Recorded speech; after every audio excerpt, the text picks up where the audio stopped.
Okay, here's the big circle question.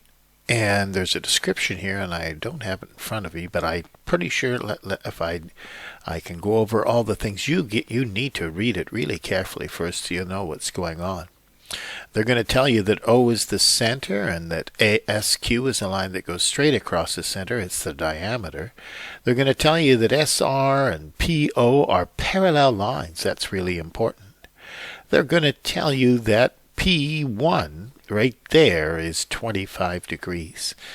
Now, there's a whole lot of marks for figuring out all these things. Let's just try it. R1. So first go and find out where R1 is. Well, it's right there. Well, how do I know it's 25 degrees? Well, in grade 8, we learned this thing that when you have two parallel lines, if you can make a Z, the corners of those angles are called alternate angles. This is the transversal. These are the two parallel lines. So that means that R1 is 25 degrees, and the reason is alternate angles, and you have to say it wouldn't work if SR wasn't parallel to PO. Let's try R2. Well, there's R2 is 25 degrees. Do you know this angle SRQ? It's got to be 90 degrees because of an angle on a semicircle. Well, that makes R2 95 because this angle's got to be 65, I should say, because this angle's got to be 90 degrees. So the reason R2 is 65 degrees is because this angle on the semicircle, on the diameter here, is 90 degrees. 25 and 65 make 90, so that's why R2 is 60. Well, let's just take a look at this thing. Now, R2 is equal to 65 degrees. See how it opens up to PQ? It's an angle on that segment. That's the angle at the circumference.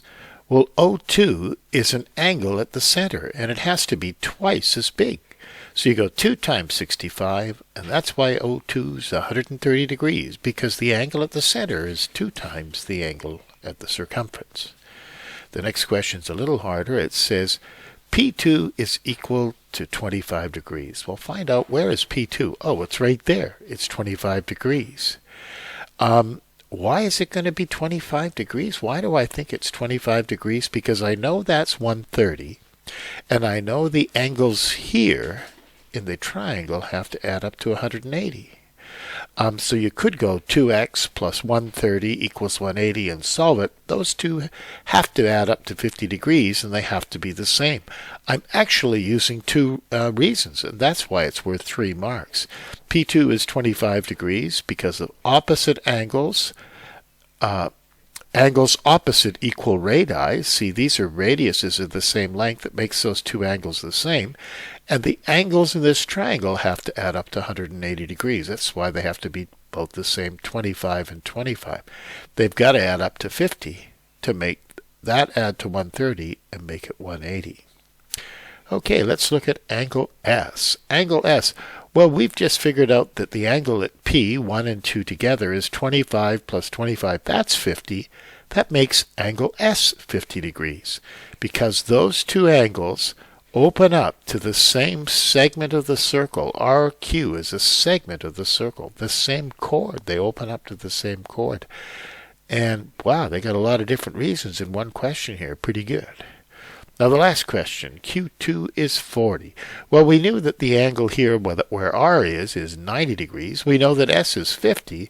Well, angles in a triangle mean it's got to add up to 180. So you just add them together, go 180 minus, and you get Q2. So Q2's got to be 40 degrees.